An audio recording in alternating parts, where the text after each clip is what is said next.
exactly what's happening with the pharmacy, the specialist, and we bring everything together.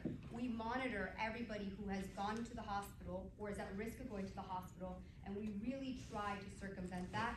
Why? Because every time somebody goes to the hospital, you guys are at risk of losing a bed. Yes? Okay, just out of curiosity, two things. One, what's your track record in this? You've been doing it for a little while, so what do the numbers say? Secondly, where then does the facility lie in terms of liability if you have a resident, the IE snip team says, no, they really don't need to go out, we are going to implement these things, and then there's a problem?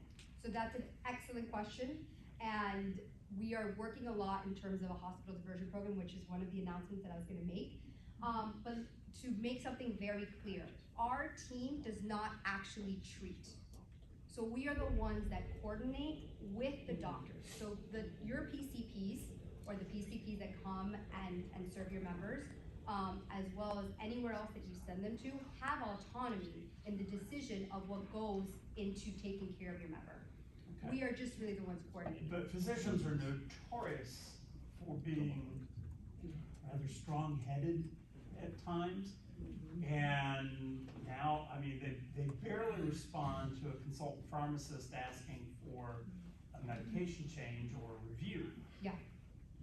Now we're asking our physicians to embrace a team of people who are going to tell them this is what you really need to do to take care of your patient that potentially you've taken care of for years.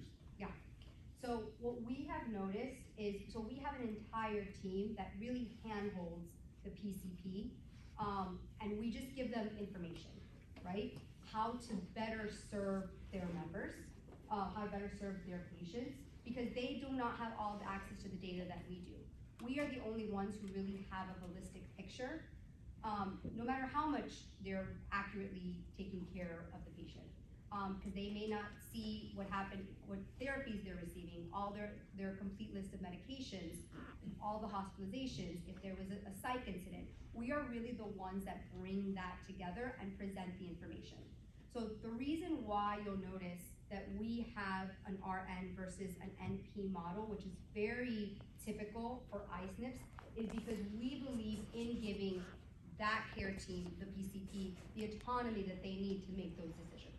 So we are not going in there and telling them what to do. We're giving them the tools for them to be able to execute what they believe is medically necessary.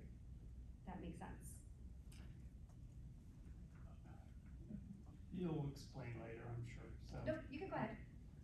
I don't understand, in the day and age of value-based purchasing, we're adding another level which is going to have to be compensated in some fashion.